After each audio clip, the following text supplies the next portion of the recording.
About 150 pupils of the Gbawe Methodist one basic school in the Gbawe Municipality are stranded on their compound. They have to endure the discomfort of learning either on the corridors of an uncompleted library or in an almost 100-year-old dilapidated church building. This is because their classrooms have been given to another school on the same compound, Gbawe 2 Basic School. My colleague Doreen Ampofo was at the school to find out what led to the problem. It is 11 in the morning when children should be in the classrooms learning. However, pupils of the Gbawe Methodist one basic school are loitering because they do not have classrooms to study in. Their classrooms have been handed over to another school on the compound, Gbawe 2 Basic School. Information gathered by the news team indicates that the classrooms were originally meant for pupils of Gbawe 2 Basic School, although it was the Methodist schools that gave a portion of the land on which the schools are situated to the Gbawe School as a gift. However, due to lack of space, some pupils of the Methodist schools have been occupying 4 of the Gbawe 2 Basic School's classrooms for the past 3 years. But when school reopened last week, the District Director of Education came and collected the keys to the 4 classrooms without prior notice, leaving the pupils stranded.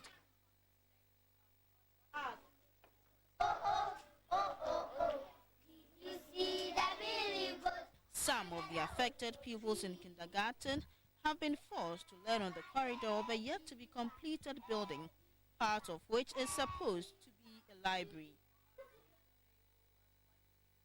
About 30 children have to deal with smoke from a burning tire, with other pupils playing few meters away from them. Here in the old dilapidated Methodist church building, classes 4 and 5 are sharing a space which can barely pass for a single room. Class 4 people are learning too. We cannot concentrate. We can't concentrate. We want to go back to our building. What's the concept? We want them to build some school for us.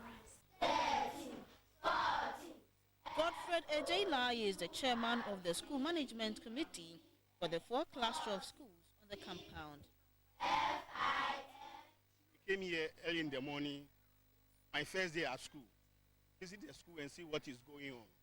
When we reached here, we saw that some of the students are outside. So immediately we went to see the head of that school, that is Methodist 1.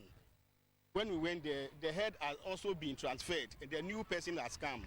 And he told us that the head from Gbawe 2 has collected all the keys from the head, the former head.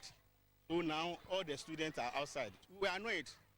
I came here with some of my executives because something like this, they have to inform us, but we don't know anything about it. So in fact, we were furious. So we went to see the Gbawe head and asked her the reason why she collected the keys. And she told us that she wrote to the director of education at the district, and she has nothing to say. If you want to ask any question, we should go and see the director at the district.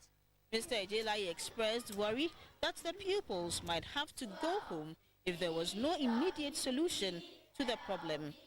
We brought them here to come and occupy the library. So we have packed all the books and the chairs so that the children can learn in the class, but they can't go inside the class. So some of them are outside learning because if not, then they have to go home.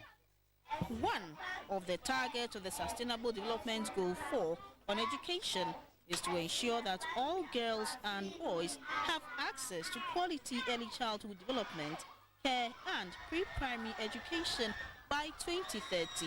What will be the fate of these pupils if the issue is not resolved in time? There are classrooms, but a directive has left the pupils stranded, especially when classroom block projects on the compound have stalled for many years. Doreen Ampofo, GBC 24.